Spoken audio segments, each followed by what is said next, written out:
Let me ask you a question. Why is it that some people's lives seem to effortlessly flourish, overflowing with success and fulfillment, while others wither on the vine? Before you answer, I want you to look honestly at the garden of your own life right now. Is it a vibrant, thriving oasis?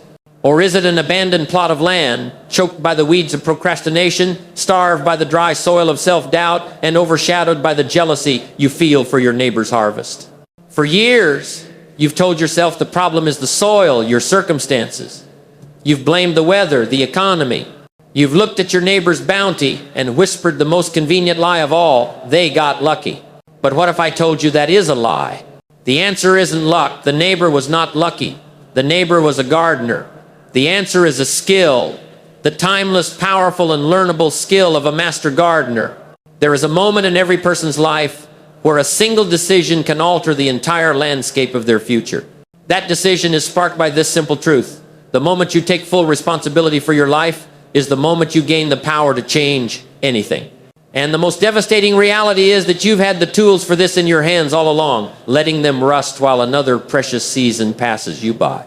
This video is your wake-up call. We are not here to wish for better weather. We are here to learn the art of cultivation, how to prepare our own soil, how to plant our own seeds, and how to reap our own magnificent harvest, regardless of the storm. The question is no longer if you can build an extraordinary life. The question is, how many more seasons will you waste before you finally pick up the tools? The time to plant was years ago. The next best time is now. Stay with me and let's get to work. We have stood at the edge of the field. We have asked the difficult questions. We have acknowledged the weeds of procrastination and the dry soil of self-doubt. We have made the decision to stop peering over the fence at other people's harvests and to turn our full attention to the plot of land that is and has always been ours. And now the real work begins. Before a single seed is planted, before the soil is ever turned, the first and most crucial act of any master gardener must take place. It is an act of consciousness, a declaration of intent. It is the foundational principle upon which the entire garden will either flourish or fail. This is the principle of ownership. This is the act of claiming your land. As we established, the moment you take full and complete responsibility for everything in your life is the moment you gain the power to change anything in your life. This is not a suggestion. It is a law of the universe. It is the pivot point upon which a life of mediocrity swings open to a life of masterpiece. But what does it truly mean to take responsibility? It is far more than simply admitting your mistakes. It is a radical, fundamental shift in your perception of reality. It is the moment you stop acting like a tenant on the land of your own life and you start acting like the owner. Think about the difference. A tenant, when faced with a problem, looks for someone to blame. The soil is poor. They complain to the landlord. The fence is broken. The weeds are taking over. The tenant sees themselves as the victim of the property's condition. They are powerless, waiting for an external force to come and fix things. But the owner has no one to call. The owner understands that if the soil is poor, it is their job to enrich it. If the fence is broken, it is their job to mend it. If the weeds are taking over, it is their hands that must pull them. The owner does not see themselves as a victim of the land. They see themselves as the custodian of its potential. For most of your life, you have likely been living like a tenant. And in doing so, you have been paying rent to a series of false landlords who have held you captive. To truly claim your land, you must first identify and fire these landlords, one by one. The first and most powerful false landlord is the landlord of circumstance. This is the landlord you pay rent to every time you blame the economy, the government, your job, or the general unfairness of life. The wise gardener understands that the weather is not personal. The storm does not single out your garden for destruction. It is an impartial force of nature. The amateur gardener curses the rain. The master gardener builds better drainage and collects the water for the dry season. The amateur curses the harsh sun. The master gardener plants trees for shade. Your circumstances are the weather. They are the external conditions you cannot control. Blaming them is a fool's game, a complete surrender of your power. Taking ownership means accepting the weather for what it is and then focusing 100% of your energy on your own preparation and response. Your power is not in controlling the storm. It is in building a stronger foundation and a better shelter. The second false landlord is the landlord of the past.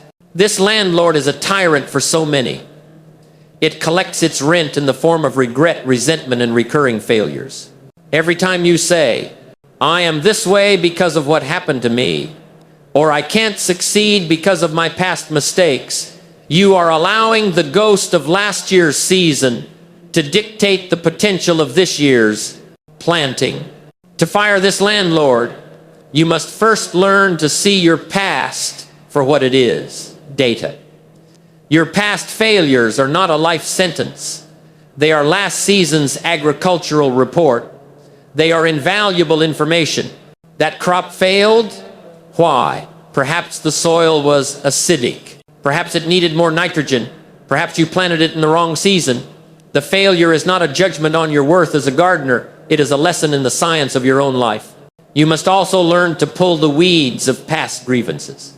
To hold resentment against someone who wronged you in the past is to allow their weeds to continue to grow rent-free on your land, choking the life out of your new seeds. Forgiveness, then, is not a gift you give to them. Forgiveness is an act of gardening. It is the act of saying, I will no longer allow what you did to occupy my precious soil. You are pulling their weed to make room for your own fruit. You are letting go of the past to take control of your future. And now, we must discuss the most practical and immediate aspect of ownership. How do we enact this principle in our daily lives? We do it with the fundamental tools of ownership.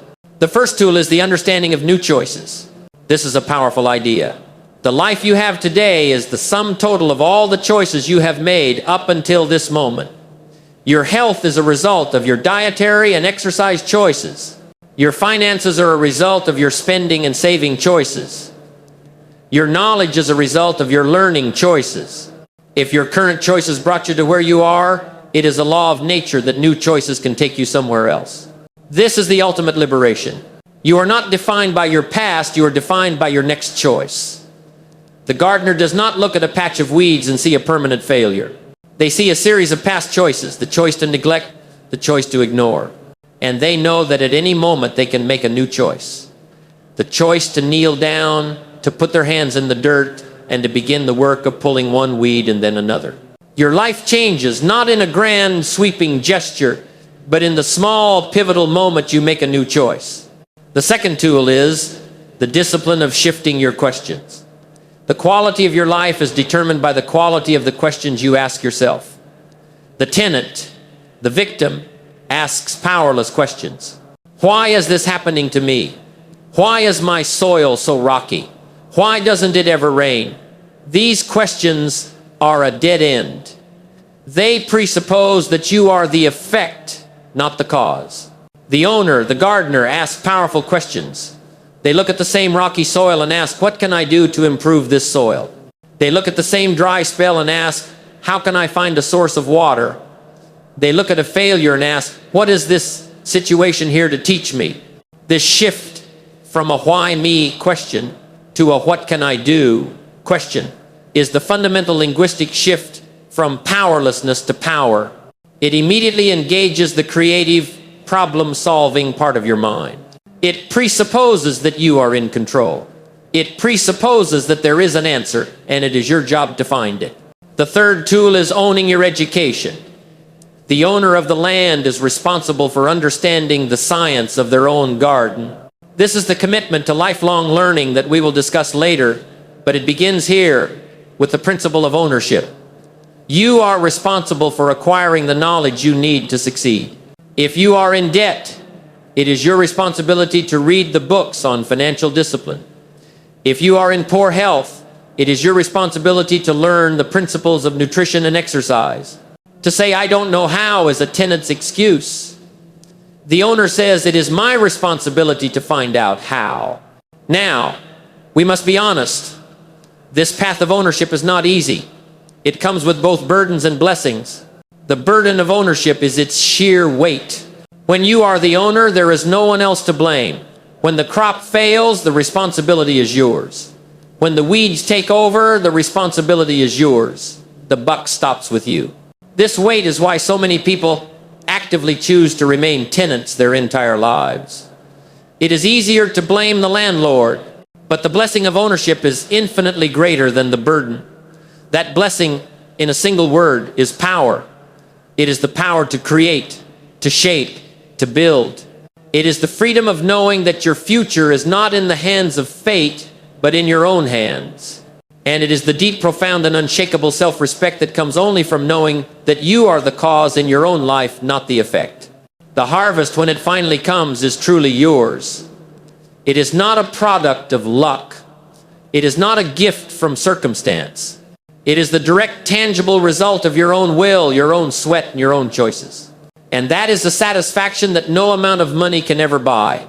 And so, this is the first great act of the gardener. It is a continuous, daily declaration. It is the choice, moment by moment, to be the owner of your life. It begins by accepting the land exactly as it is today, with all its rocks, all its weeds, and all its fallow patches, without blame and without excuses. Once you have claimed this land, once you have accepted full and complete ownership of its past, its present, and its future, the real work of transformation can begin. And that work does not start with the seeds. It starts with the soil. It starts with the cultivation of your mindset. In our last discussion, we undertook the most fundamental act of creation. We claimed our land.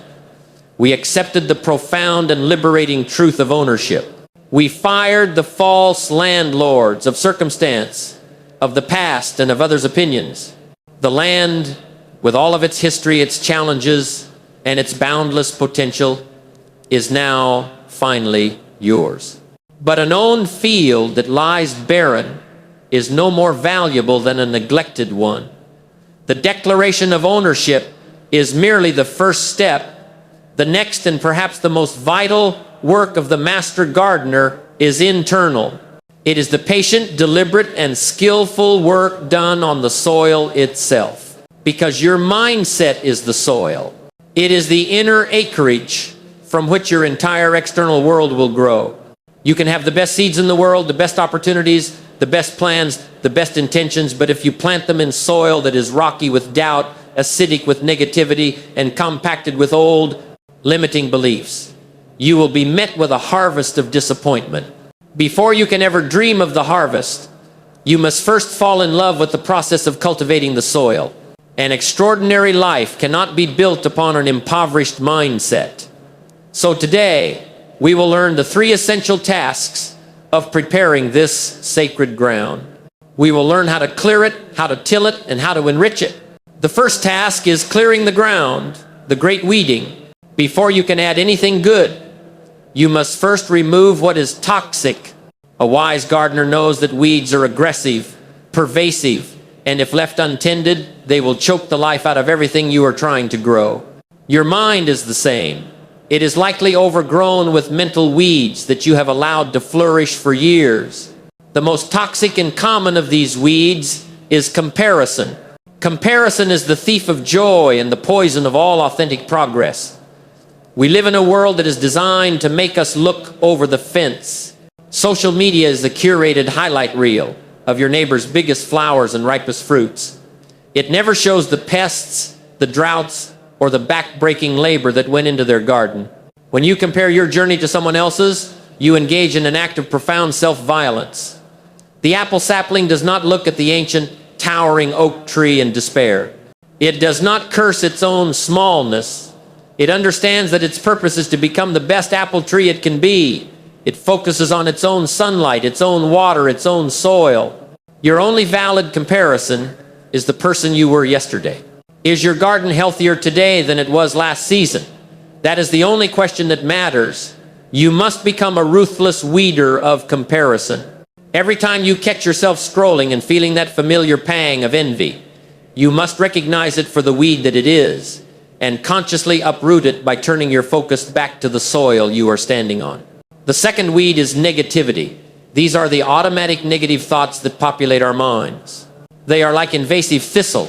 They spread quickly and are painful to the touch. Pay attention to your internal dialogue for a single day. Is your inner voice a supportive coach or a relentless critic? Does it say you can figure this out, or does it say you're going to fail again? These negative thoughts, left unchecked, create an acidic soil where the seeds of opportunity cannot possibly germinate.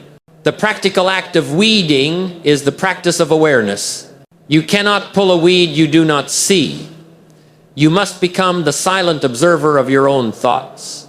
When a negative or comparative thought arises, you simply notice it without judgment and gently remove it, replacing it with a thought that serves your garden. This is a daily, moment-to-moment discipline. Once the surface weeds are cleared, we must go deeper. This is the second great task: tilling the soil, breaking up limiting beliefs. Often beneath the surface of our daily thoughts lies a layer of hard, compacted clay. This is the hard pan of our limiting beliefs. These are the core conclusions we have drawn about ourselves and the world, often formed in childhood and reinforced over years. I'm just not good with money. I'm not a creative person. Success is for other people, not for people like me. I don't deserve to be happy. These beliefs are not harmless. They are an impenetrable barrier that prevents the roots of your new ambitions from growing deep. A seed planted in shallow soil may sprout, but it will wither at the first sign of a drought because it has no access to the deep sources of water. So how do we break up this hardened ground? We do it with the most powerful tool of the mind, the plow of inquiry. You must challenge these old beliefs with powerful, persistent questions. You take a belief like, I'm just not good with money, and you put it on trial. You ask, is that really absolutely true? Or is it simply that I have never been taught the skill of managing money? Is it possible for me to learn? Who has learned this skill that I could study? What is one small action I could take today that would begin to challenge this old belief? You see, a limiting belief cannot survive a sustained, honest cross-examination. Your questions are the plow blades that break up the compacted soil, aerating it and allowing for new growth. But you cannot leave the newly tilled soil bare. It is vulnerable. You must immediately plant what the farmers call a cover crop. This is the practice of installing new, empowering beliefs. In our world, these are often called affirmations. But let us be precise. An affirmation is not wishful thinking. A true affirmation is a declaration of your chosen truth. It is a statement of becoming. You replace the old limiting belief with a new, empowering one that you consciously choose. I'm not good with money becomes I am a dedicated and disciplined student of financial well-being. I'm not a creative person becomes I am allowing my natural creativity to express itself more each day. This is not a lie. It is a direction. It is an instruction you are giving to your subconscious mind. It is the cover crop that protects your newly tilled soil and begins to enrich it with new possibilities. The ground is now cleared and tilled. It is ready. This brings us to the final joyous task of preparation, enriching the soil, the nutrients of a thriving mindset. A gardener knows that for a truly spectacular harvest, the soil must be rich in nutrients. There are 3 essential nutrients for the soil of the mind. The first and most powerful is gratitude. Gratitude is the ultimate fertilizer. It has the power to change the very chemistry of your mindset, shifting it from a state of scarcity to a state of abundance.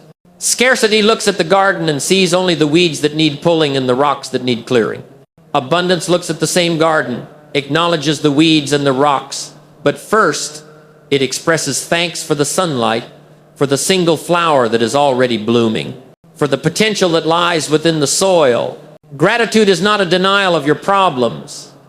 It is a conscious choice to focus first on what you do have, which gives you the energy and perspective to deal with what you don't. The daily practice of writing down 3 things you are grateful for is one of the most powerful ways to enrich the soil of your mind. It trains your brain to look for the good, to see the opportunities, and to appreciate the journey. The second nutrient is a solutions focus. This is the nitrogen for mental growth. A mind focused on problems will only ever produce a harvest of more problems. It becomes obsessed with the pests, the diseases, the lack of rain. A mind focused on solutions becomes a creative powerhouse. It does not deny the existence of the pest. It asks, how can I build a healthier ecosystem to naturally repel it? It does not deny the lack of rain. It asks, how can I build a system to conserve water? This is the shift from asking the powerless question, why is this happening, to the powerful question, what can I do about it? The third nutrient is lifelong learning. The act of learning new things is like adding rich, organic compost to your garden.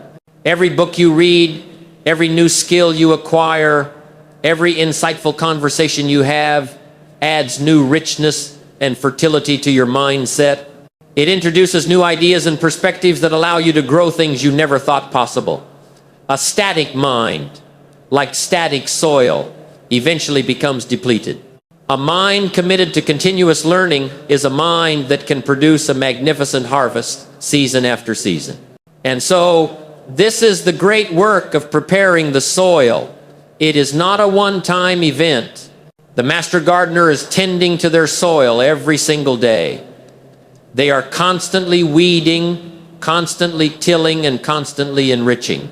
It is a patient, quiet, and often invisible work, but it is the most important work of all. And now, and only now, with our land claimed and our soil cleared, tilled, and richly fertilized, are we ready for the most exciting act of creation. We are ready to plant the seeds. We are ready for the season of disciplined work. You have now claimed your land and learned the timeless art of preparing the soil of your mind. The internal work, the most important work, has begun. You possess the foundation. If this philosophy of life as a garden, this principle of conscious, deliberate cultivation is resonating deep within you, then I invite you to become a permanent part of this community of gardeners. Take a moment now to subscribe to this channel. Consider it your first act of planting a seed for your own continuous learning. It is a commitment to enriching the soil of your mind with the ideas that will help your garden flourish for seasons to come. Now, with our soil prepared, let us pick up our tools and begin the disciplined work. We have stood on our own ground, having claimed the powerful mantle of ownership. We have spent the patient, necessary time preparing the very soil of our mindset, clearing the weeds of comparison and enriching the ground with gratitude and empowering beliefs. The land is ours. The soil is fertile. But a prepared field, no matter how perfect, will produce nothing without the deliberate, disciplined hand of the gardener. We now enter the season of labor. This is the phase where our philosophy, our attitude, and our intentions are no longer abstract concepts. They are translated into calloused hands, into sweat on the brow, and into the tangible, visible evidence of growth. This is the heart of the entire endeavor. This is the part of our journey we call the disciplined work. This work is not defined by a single heroic effort. It is defined by a quiet, daily rhythm. It is a rhythm comprised of 3 sacred, essential duties that every master gardener must perform, day in and day out, season after season. They are the acts of sowing, weeding, and watering. Let us examine each, for within them lies the entire science of achievement. The first duty is the act of sowing, the power of taking action. A gardener can have the finest soil in the world, but if they never plant a seed, they will only ever harvest dust. The seed is your intention, your idea, your goal. The act of sowing is the act of taking action now. So many people live their lives with their pockets full of the most incredible seeds. They hold on to them, waiting. They wait for the perfect weather, the perfect economic conditions. They wait for a guarantee of a good harvest. They wait until they feel perfectly ready. But a seed's potential is not found in the packet. It is found only in the soil. An idea's potential is not realized in your mind. It is realized only through execution. You must overcome the tyranny of the perfect seed. It is better to plant a good seed today than to wait a lifetime for a perfect seed that may never arrive. The master gardener understands this. They know that the only way to learn is to plant. This brings us to a fundamental law of nature and of life, the law of diminishing intent. The longer a seed, an idea, an intention, a decision sits on the shelf, the weaker its vital force becomes. The inspiration withers. The emotional energy dissipates. You must act when the idea is fresh, when the soil of your mind is prepared, when the season is right. That season is always now. Procrastination is the slow death of 1,000 brilliant seeds. Furthermore, a wise gardener does not plant just one seed and hope for the best. They engage in what we call massive sowing. They plant many seeds, knowing that the laws of nature and probability dictate that not all will sprout. This is the principle of massive action. Don't just make one sales call, make 20. Don't just apply for one job, apply for 10. Don't just write one page, write 5. By increasing the volume of your sowing, you dramatically increase the probability of a bountiful harvest. And what of the seeds that do not sprout? The amateur sees this as failure. The professional sees it as germination data. A seed that fails to grow is not a judgment on the gardener. It is a piece of invaluable information. The soil was too wet here. It was too dry there. This spot lacked sunlight. The act of sowing, even when it results in failure, provides the very feedback you need to sow more intelligently the next time. So, you must act. You must plant. You must take your potential and commit it to the soil of the real world. That is the first great act of disciplined work. But this act alone is not enough. This brings us to the second and most relentless duty of the gardener, the act of weeding, the war on distraction. A seed, once planted, is immediately in a battle for survival. It must compete for sunlight, for water, and for nutrients. And its greatest enemy are the weeds. Weeds are anything that steals resources from what you intentionally want to grow. In the garden of your life, weeds are the endless distractions that choke your focus and steal your potential. We must learn to identify these weeds. The most invasive species in the modern world is the weed of digital distraction. Your phone, social media, the endless scroll, these are fast-growing weeds. They seem harmless in small patches, but if left untended for even a day, they will quickly overwhelm your entire garden, casting a shadow over your ambitions. Another is the weed of unproductive busyness.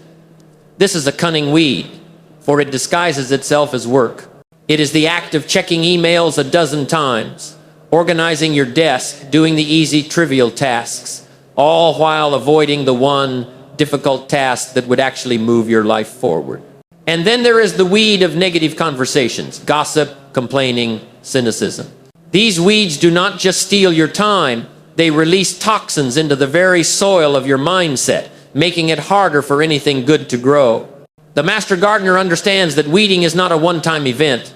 It is a relentless daily discipline. You must do it every single day, without fail. And this is where we must cement our understanding of discipline versus motivation. You will never, ever feel motivated to pull weeds. It is not glamorous. It is not exciting. It is simply necessary. The gardener does not consult their feelings. They consult their schedule. They know that if they neglect the weeds for even a short time, the garden will be lost. Your commitment to your goals must be stronger than your commitment to your fleeting emotions. This is the essence of unshakable discipline. The practical tool for this daily weeding is focus. This is the art of creating sacred, protected blocks of time for your most important work, your deep work. During this time, no weeds are allowed. The phone is off. The notifications are silenced. You are fully present with the task at hand. This focused effort is how you ensure your intended crop gets the resources it needs to thrive. Finally, with the seed sown and the ground kept clear of weeds, we must perform the third sacred duty, the act of watering, the cultivation of vitality. A seed in clear soil will still die without water. Water is the lifeblood of the garden. In your life, the water is your personal energy and vitality. You can have the best plans and the strongest discipline, but if you are running on empty, you will eventually burn out. It is your duty as the gardener to cultivate and protect your own wellspring of energy. This vitality comes from three primary sources. The first source is physical health. This is the rain. It is the most fundamental source of life for your garden. Your body is the machine that allows you to do the work. Neglecting it is an act of profound self-sabotage.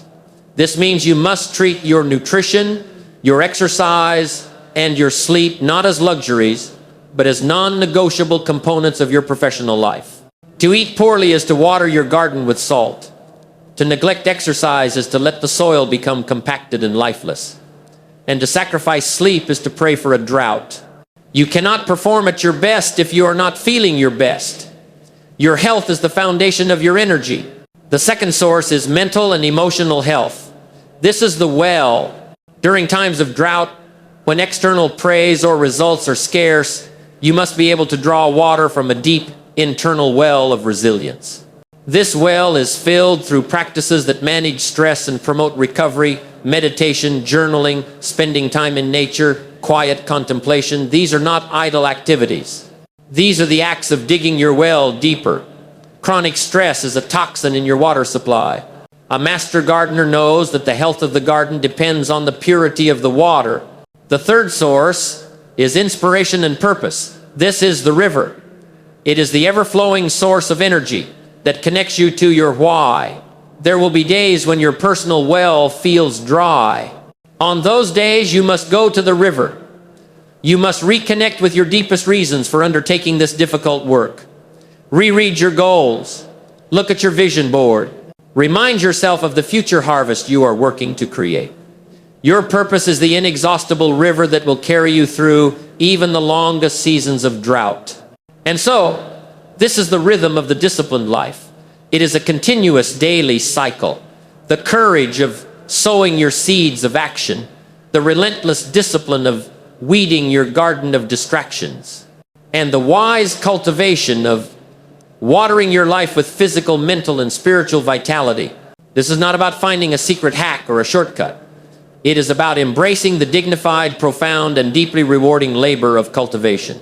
And as you engage in this daily rhythm, as you get your hands dirty in the soil of your own life, a new and powerful need arises. The dedicated gardener, now deeply involved in the process, realizes there is so much more to know. How can I make the soil even richer? How can I protect my plants from new and unforeseen pests? How can I increase my yield and the quality of my harvest? This natural curiosity, born from disciplined action, leads the gardener to the next essential phase of their evolution, the commitment to lifelong learning. We have journeyed through the foundational acts of the gardener. We have claimed our land with the power of ownership. We have meticulously prepared the soil of our mindset. And we have committed to the rhythm of disciplined work, the sowing, weeding, and watering that constitute the daily labor of creation. But work without wisdom is a form of brute force. It can lead to exhaustion, to wasted effort, and to a meager harvest despite your best intentions. The difference between a mere laborer in the garden and a true master gardener is not found in the strength of their back, but in the depth of their understanding. To elevate our efforts from simple labor to artistry, we must embrace the fourth and perhaps most transformative piece of our puzzle, a profound, unwavering commitment to lifelong learning. The moment you, as the gardener, believe that you know everything there is to know about your garden is the moment it begins to die. Complacency is the silent disease that hardens the soil and invites the pests. The world is in a constant state of evolution. New seasons bring new challenges, new techniques are discovered, and new wisdom becomes available. Growth is not an optional activity for the ambitious. It is the very foundation of sustainability and excellence. If you are not growing, you are by definition falling behind. So, how does the master gardener learn? Their education comes from three primary and inexhaustible sources. We will explore each of them. The first source of wisdom is learning from the past, the wisdom of other gardens. One of the greatest follies of the amateur is the belief that they must figure everything out on their own. They waste years, even decades, reinventing the wheel, making the same mistakes that countless others have made before them. The master gardener understands the immense value of accumulated human knowledge. They know that the library of humanity contains the secrets of every harvest, successful and failed, throughout history. The most potent form of this is the discipline of reading. A book is not simply ink on paper. A good book is a private consultation with a master who may have lived 100 or even 1,000 years ago. For the price of a few dollars and a few hours of your time, you can learn the lifetime's worth of wisdom from the greatest gardeners who have ever lived. Imagine being able to ask for advice from a farmer who perfected the art of growing in your exact climate, who faced the same pests, and who mastered the same soil. That is what a book offers, but one must read with purpose. I suggest a simple reading prescription for the gardener of life. First, you must study the gardeners themselves.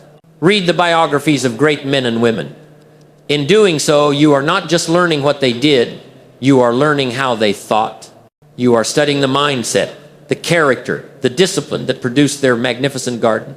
Second, you must study the techniques. Read the books that teach you the specific skills you need to tend to your own plot. If your garden is your finances, you must read the great books on financial discipline. If your garden is your health, you must study the principles of nutrition and human physiology. And third, you must study the timeless principles. Read philosophy, history, and the great spiritual texts. These teach you about the nature of the soil of human existence itself, the unchanging seasons of life, the nature of adversity, the principles of growth. Beyond books, you must actively seek out the counsel of mentors. If you are the smartest person in the room, you are in the wrong room. You must have the humility to learn from those whose gardens are already flourishing. Seek out mentors, both direct and indirect. A direct mentor is someone you can speak with, ask questions of, and learn from personally. But you can also have indirect mentors, people you choose to study from afar, like a Jim Rohn, whose philosophies you absorb and apply. The key is to be a good student, listen more than you speak, and honor the wisdom you receive by putting it into action. This is the first source of wisdom, standing on the shoulders of giants. The second and most personal source is learning from the present the wisdom of your own garden. The greatest library in the world cannot tell you about the unique composition of the soil in your own backyard. The wisest mentor cannot feel the specific challenges of your daily life. The most profound and relevant wisdom you will ever acquire will come from the disciplined study of your own experience. Your life is the ultimate laboratory. Every action you take is an experiment. Every result is a data point. This requires the relentless practice of reflection. At the end of the day, at the end of the week, the master gardener walks through their garden. They do not just look, they observe, and they record their observations in the most important book they will ever own, their journal. Your journal is your personal laboratory notebook. It is where you move from being a passive experiencer of life to an active student of it. In your journal, you must perform two types of analysis. First, you must analyze your successes. It is not enough to be happy about a win. You must understand why you won. Why did that particular crop flourish? Was it the new fertilizer, the new habit? Was it the timing of the planting, the new strategy? Was it the amount of sunlight, the new environment? You must deconstruct your successes so that you can replicate them. Second, and more importantly, you must analyze your failures. As we have discussed, failure is not a verdict, it is a data point. A crop that withers is not a judgment on your worth as a gardener, it is a lesson in soil science. In your journal, you must ask the hard questions. Where did I go wrong? What did this experience teach me? What is the hidden lesson in this adversity? The soil of your failures, when properly composted through reflection, becomes the most fertile ground for your future growth. Through this constant cycle of action and reflection, you develop something beyond mere knowledge. You develop intuition. You develop a feel for your own garden. You begin to know, not just from books, but from a deep cellular understanding, when it is time to plant, when it is time to be patient, when it is time to pull a weed, and when it is time to harvest. This is the transition from the science of gardening to the art of it. Finally, the master gardener does not only learn from what has been and what is, they learn from what could be. This is the third source of wisdom, learning from the future, the wisdom of experimentation. Growth requires that you step outside of your comfort zone. A gardener who only ever plants the same safe crop season after season may have a predictable harvest, but they will never experience a breakthrough. their garden will never evolve. The master gardener always reserves a small section of their land as an experimental plot. This is where they take calculated risks. They try a new type of seed that no one in the valley is growing. They test a new organic fertilizer. They experiment with a new watering schedule. Most of these experiments will likely fail. The new seeds may not sprout. The new technique may not work. But the one success, the one breakthrough, can revolutionize the entire garden for years to come. This is the practical application of a growth mindset. It is the belief that your abilities are not fixed, but can be developed through dedication and hard work. It requires the courage to be a beginner again. It requires the humility to look foolish. It requires the willingness to fail in the pursuit of a new skill or a higher level of mastery. Complacency is the greatest risk of all. The farmer who has grown only one crop for generations is the one who is wiped out by a single unforeseen blight. The gardener who is constantly experimenting, constantly adapting, is the one who not only survives the blight, but discovers a new, more resilient crop in the process. You must be willing to place small bets on your future self. And so, this is the study of the master gardener. It is a trinity of wisdom. They learn from the past by studying the accumulated knowledge of humanity. They learn from the present by reflecting on the results of their own daily actions. And they learn from the future by courageously experimenting with new possibilities. The ultimate goal of the gardener is not just to grow a great garden. It is to become a great gardener. The growth of your skill, your wisdom, and your character is the most important crop you will ever cultivate. And when you commit to this life of continuous learning, when you become a master student of both ancient wisdom and your own daily experience, you set in motion an unstoppable force. You begin to work in harmony with the laws of nature. You ensure that your efforts are not just hard, but also intelligent. And this powerful combination of disciplined work and ever-growing wisdom leads you inevitably to the final, beautiful phase of our journey, the inevitable harvest.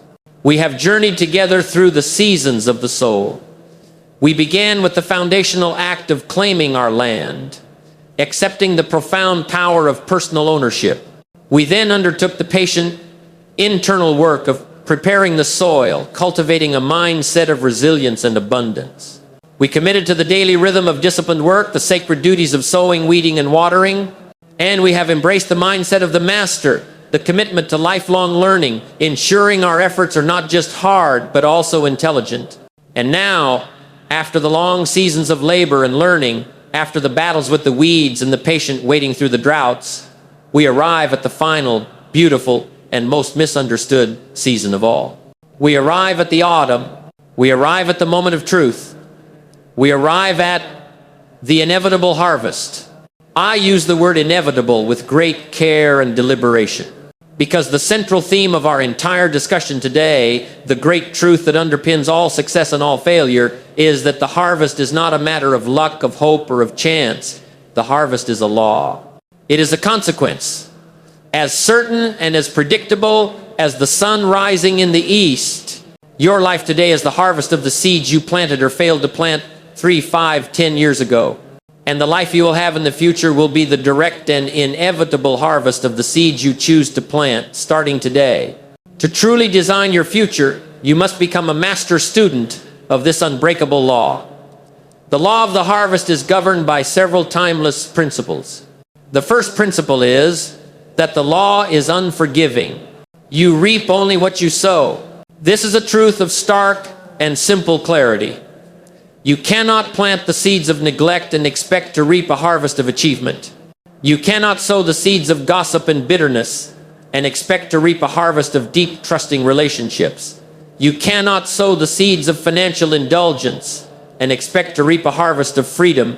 The universe does not respond to your wishes or your needs. It responds to the seeds you have planted. Many people spend their lives trying to argue with this law. They want a different harvest from the one they have sown.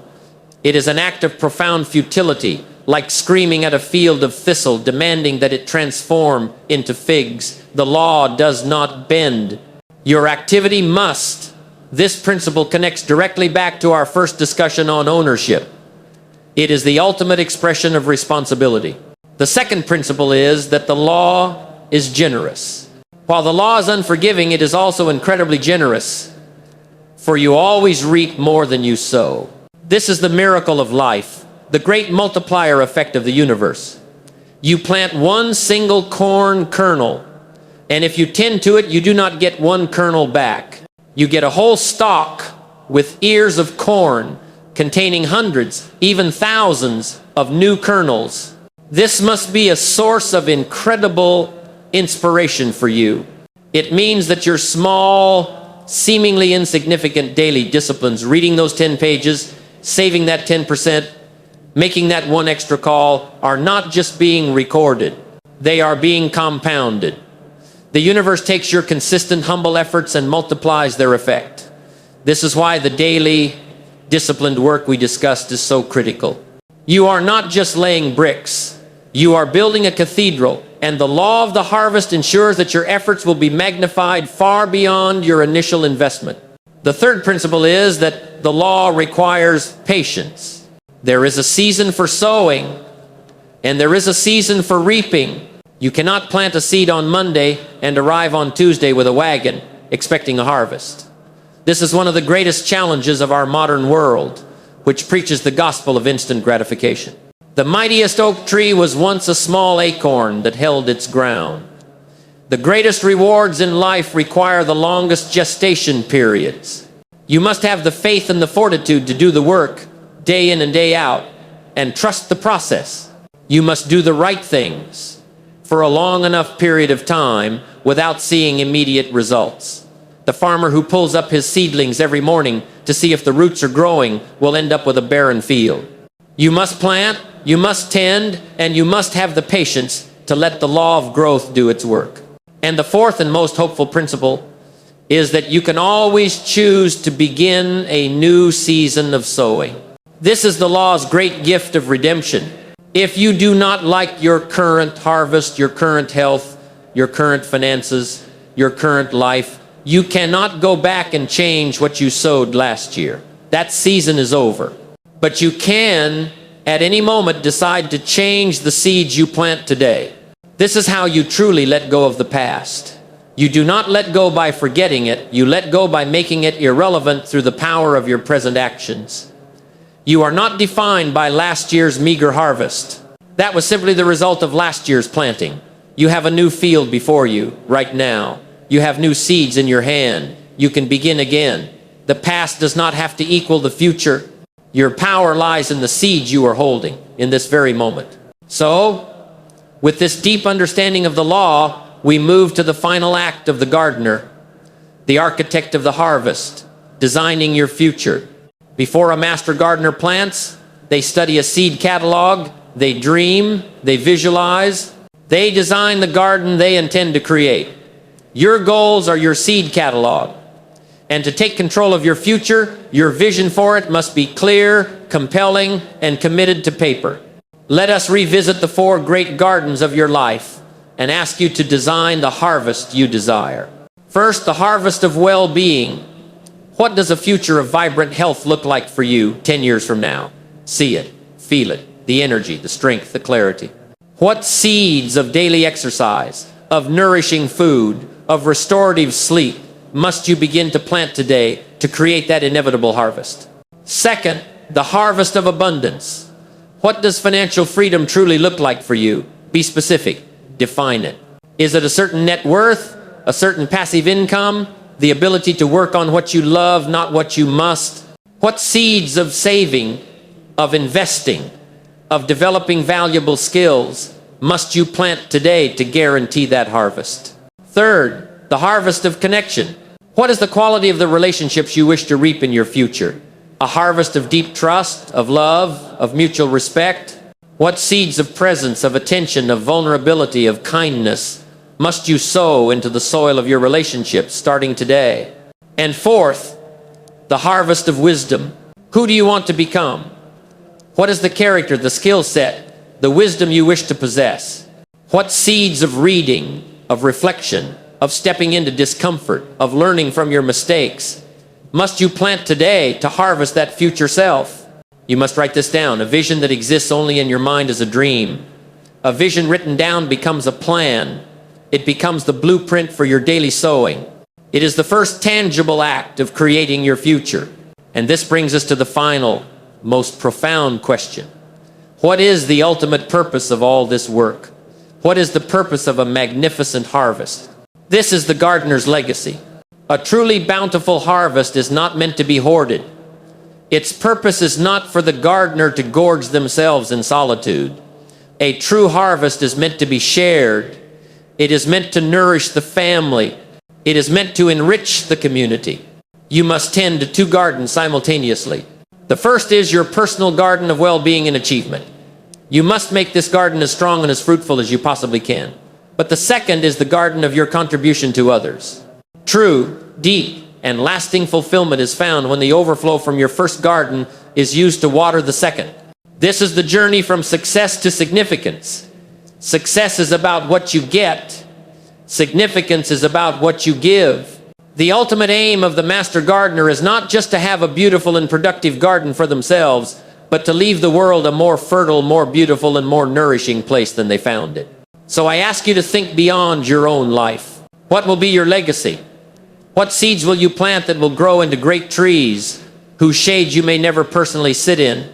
Will it be the children you raise with wisdom and character? The business you build that solves a problem for humanity?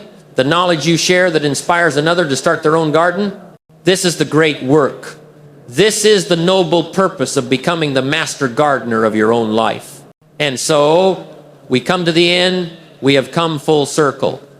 You are a gardener. Your life is your garden. Your thoughts, your choices, and your daily actions are your seeds. You have now learned the principles. You have seen the blueprint. You have stood on your land. You have felt the soil. You have held the tools. The great question that has been echoing through our entire time together now demands an answer.